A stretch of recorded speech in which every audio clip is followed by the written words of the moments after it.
Coucou les lecteurs et les lectrices, j'espère que vous allez bien. On se retrouve aujourd'hui pour parler bouquins et on va parler bouquins Disney puisque dans la série des Twisted Tales vient de sortir un nouveau roman sur l'univers de Réponse qui n'est autre que Où est la vraie vie de Liz Braswell aux éditions Hachette Heroes. Elle a choisi comme thématique Et si la mère de Réponse avait bu une potion à base de la mauvaise fleur. Et nous voilà plongés dans une histoire où Réponse, au lieu d'avoir ses magnifiques longs cheveux blonds qui peuvent soigner et redonner la vie, se retrouve avec une chevelure argentée qui peut donner la mort.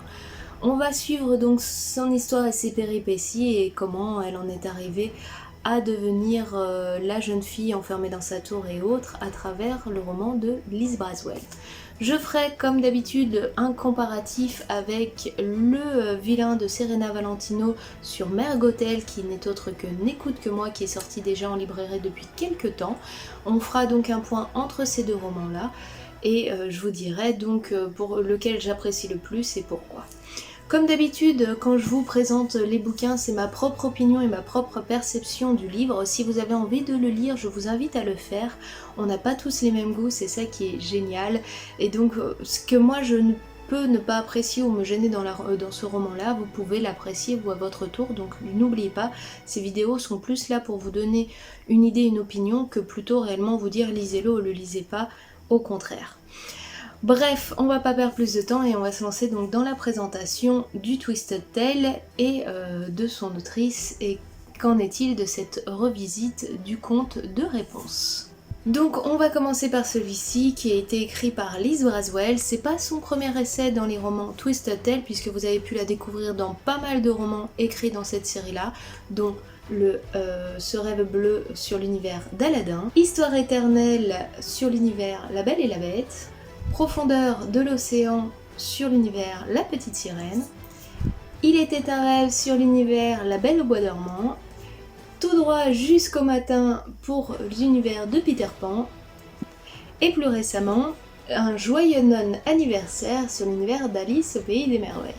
A chaque fois, Liz Braswell nous raconte l'histoire avec énormément de détails et bien sûr ici c'est totalement la même chose. Vous aurez beaucoup de détails dans tout ce roman-là sur les différentes péripéties qui arrivent à notre héroïne. Donc je vous lis le résumé et je vous donne mon opinion juste après. Désespérés à l'idée de sauver leur reine et son bébé à naître, les citoyens du royaume ratissent les alentours pour trouver la fleur issue d'une larme de soleil qui pourrait la soigner. Lorsque la fleur est enfin trouvée, la reine est guérie et donne naissance à un magnifique bébé. Seulement, il ne s'agissait pas d'une larme de soleil, c'était une larme de lune. La petite fille aux cheveux argentés s'épanouit, faisant le bonheur de ses parents. Mais avec ses cheveux mystérieux arrivent des pouvoirs très dangereux. Le pouvoir de blesser et non celui de guérir. Pour la sécurité du royaume, Réponse est enfermée dans une tour et placée sous la responsabilité de Mère Gothel. Durant 19 ans, elle reste enfermée, sachant bien qu'elle doit protéger le monde de ses cheveux magiques. Quand elle décide enfin de fuir le seul foyer qu'elle ait jamais connu, pour aller voir les lanternes qui brillent dans le ciel chaque année, le jour de son anniversaire, elle se retrouve entraînée dans une incroyable aventure avec 2 voleurs, une hors-la-loi dénommée Gina et une fripouille du nom de Flynn Rider. Voici pour le résumé de l'histoire. Donc comment est conçue l'histoire? C'est très simple. Le ton est donné dès les premières pages puisqu'en fait l'histoire va être racontée d'un frère vers sa sœur qui est malade et il va donc décider de lui raconter l'histoire de Réponse de manière un peu différente, histoire de changer et d'apporter un petit peu de renouveau à cette histoire que sa sœur adore tant et qu'elle regarde en boucle ou qu'elle lit en boucle sur son lit d'hôpital.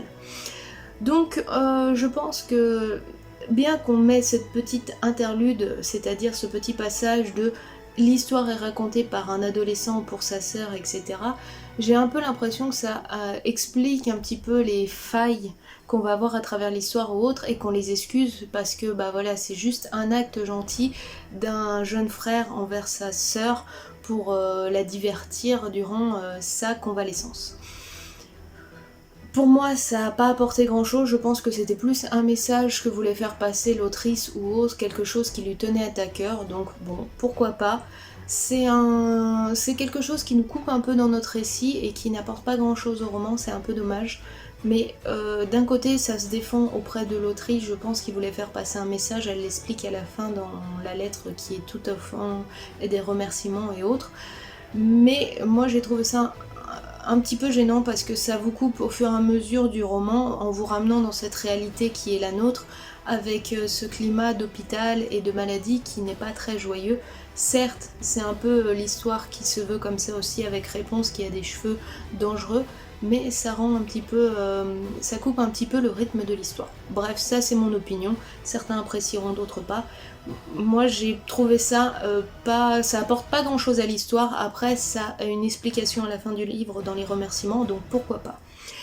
Ensuite, pour ce qui est de l'histoire de Réponse, donc on va découvrir cette jeune enfant qui, comparé à l'histoire originale, n'a pas été enlevée par Mère Gothel, mais confiée directement de ses parents à cette femme qui semblait pouvoir gérer une enfant aux cheveux magiques et dangereux. Et là pareil, il va donner des explications sur comment les parents ont vécu ça et ce qu'ils ont fait, etc. Je trouve ça un petit peu fou quand même de oulala, on sait pas comment faire, on va confier notre enfant à quelqu'un d'autre et puis on va faire comme si que c'était pas notre problème. Ça me semble un petit peu fou, au moins dans l'histoire originale, les parents de Réponse avaient simplement perdu leur enfant et il leur avait été volé en pleine nuit. Et puis ils étaient quand même en quête de retrouver leur enfant, quoi qu'il arrive, etc. Là, les parents savent très bien où est l'enfant, à quel endroit, avec quelle personne. Ils cherchent pas plus que ça à la rencontrer, ça a été plus ou moins expliqué, mais j'ai trouvé ce passage un petit peu triste, etc. Donc là, je vous spoile rien, on est vraiment tout au début de l'histoire, y a pas de souci. Comme d'habitude, j'évite de vous faire des spoils, mais voilà. Il y a des passages de l'histoire comme ça où, pour moi, ça a été changé, mais pas en mieux ou moins, pas très bien expliqué, je trouve. Et c'est un petit peu dommage. Dans l'ensemble, vous allez effectivement revivre le conte de Réponse tel qu'on le connaît, mais expliqué de manière différente à cause de ce changement. Il y a eu des ajouts de nouveaux personnages qui sont plus ou moins cool, des explications à ses pouvoirs et aux différents protagonistes qui suivent Réponse qui pour une fois ont une explication autre, on a des transformations et etc. que j'ai trouvé plutôt cool. Dans l'ensemble, il y a des passages assez intéressants, mais je trouve que la plupart des personnages principaux, en fin de compte, sont un peu plus fades que l'histoire originelle. C'est un peu dommage, sachant que voilà, dans l'histoire originelle, la grande méchante est Mère Gothel. Ici, j'ai trouvé qu'elle était un petit peu plus fade qu'à l'origine. On lui a donné d'autres mauvais comportements, mais ça la rend pas plus effrayante ou plus énigmatique, bien au contraire, ça la rend bien plus humaine. Et c'est un peu dommage parce que Mère Gothel, elle a quand même ce côté de façonner et le monde et les yeux de Réponse pour pouvoir la garder, etc. Elle a cette capacité rusée et autres. Et là, vraiment, on la pousse un petit peu plus dans le vice qu'autre chose et c'est un peu dommage. Elle a ce côté bien moins effrayant et beaucoup trop humain pour moi qui la rend moins attrayante, je trouve. Après, l'autrice s'en sort plutôt bien. Il y a eu des petits passages un petit peu longs parce que, comme je vous l'ai dit, elle rajoute beaucoup de détails pour bien vous immerger dans l'univers. Moi j'en trouve pas l'utilité, d'autres apprécieront et qu'effectivement de voyager à travers Réponse, de décrire tout ce qu'elle voit, tout ce qu'elle entend, tout ce qu'elle sent pour être vraiment immergée. Moi je trouve ça un petit peu long sur certains passages, mais après ça c'est chacun son opinion et autres. L'histoire en soi est convenable, on resuit l'histoire de Réponse avec les quelques changements apportés. C'est à peu près logique, même s'il y a des choses des fois, comme je vous ai dit avec les parents, que je trouve un petit peu fou, etc. C'est un petit peu dommage que des parents qui aient le pouvoir, la royauté et autres, au lieu de prendre en charge leur enfant, un petit peu comme l'ont fait les parents un petit peu de Elsa et Anna. Elsa et Anna, bon, ils ont choisi un choix un petit peu spécifique pour Elsa, mais au moins ils ont décidé de l'élever jusqu'au bout et d'assumer ses capacités magiques et autres.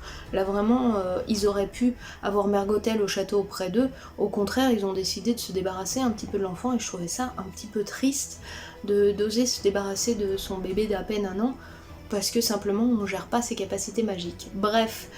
Comme je vous ai dit, je pense que l'autrice aussi s'est protégée un petit peu de tous les mauvais côtés qui pourraient ressortir du roman en faisant en sorte que ça soit l'histoire d'un jeune garçon qui raconte à sa jeune sœur.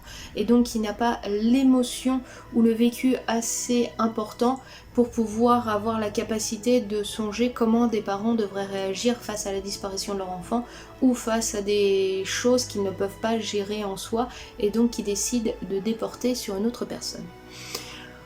Bref, si vous avez aimé le roman de Réponse, l'histoire originelle, vous apprécierez sûrement ce petit changement.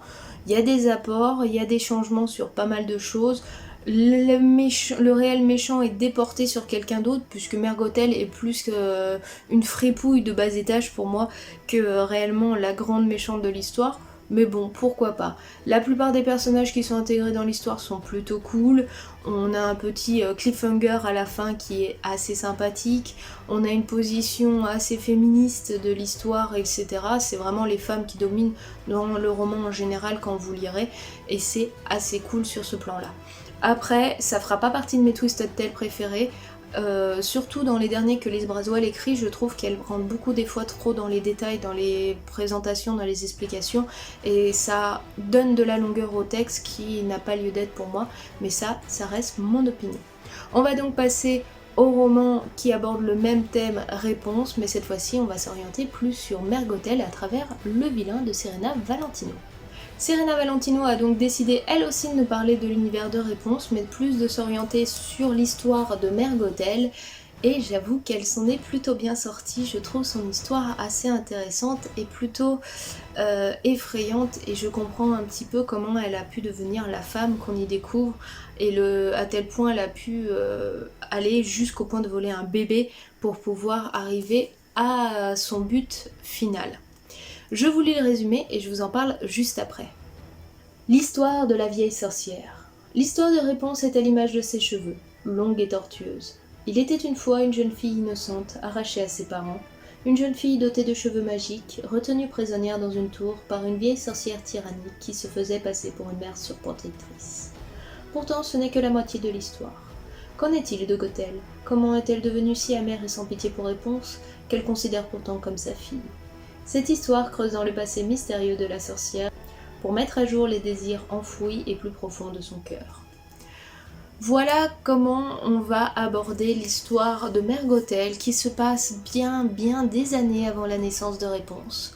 C'est l'histoire d'une jeune fille élevée par une mère quelque peu tyrannique, mais qui malgré tout a voulu donner le maximum à sa fille. On y découvre donc une jeune femme qui a 2 sœurs, qu'elle aime plus que tout au monde, et une mère qui peut être parfois un petit peu dure envers elle.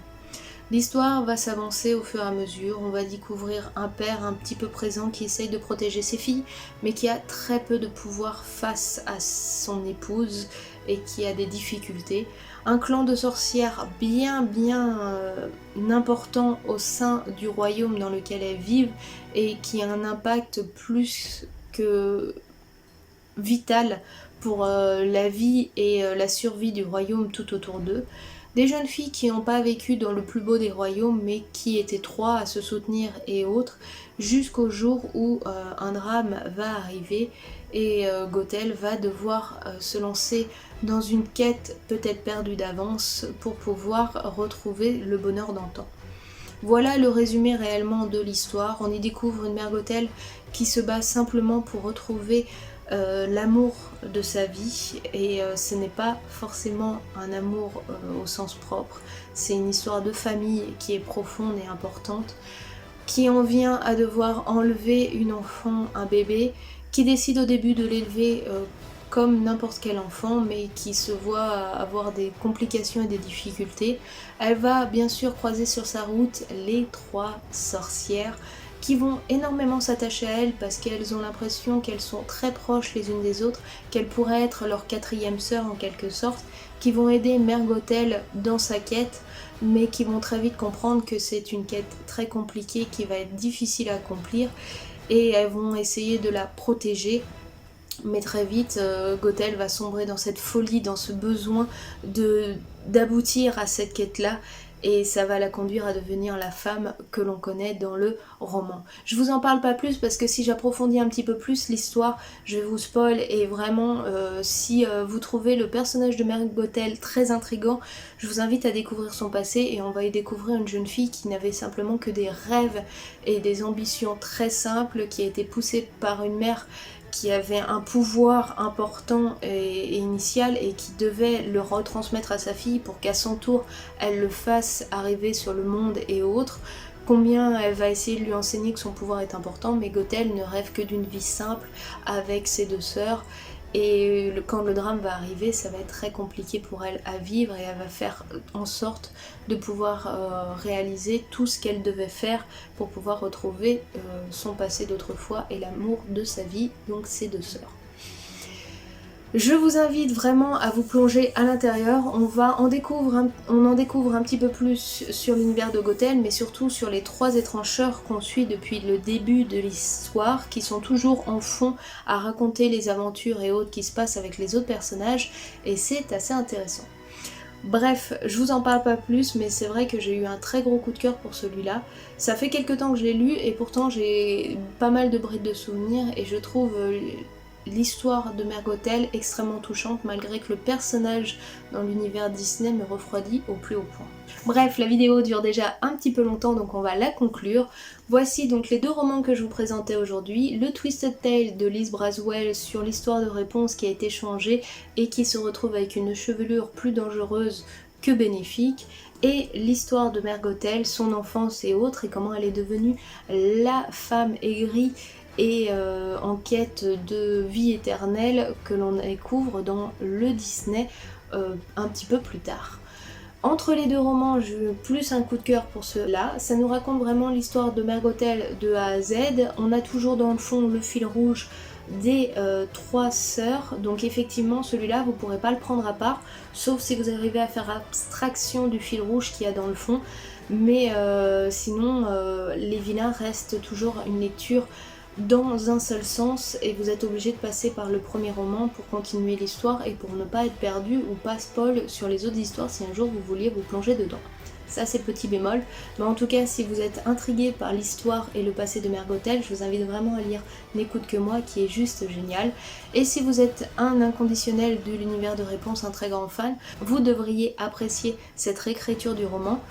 Il y a des petits bémols, mais ça c'est pas toujours parfait. Peut-être que vous passerez outre ou vous trouverez ça génial. Moi je l'ai trouvé un petit peu long dans l'ensemble, mais l'histoire est assez bien ficelée pour qu'on s'y accroche. Il y a des petits passages qui sont toujours intéressants, et des personnages et surtout des femmes qui sont vraiment badass, qui vaut le coup vraiment d'être découverts. Voilà pour la vidéo du jour, j'espère que vous avez passé un très bon moment en ma compagnie. Je m'excuse pour ces 2 semaines de calme, mais j'avais besoin de souffler un petit peu. Ça fait ça de temps en temps en fin d'année, ça doit être le changement d'heure, le changement de température, enfin bref.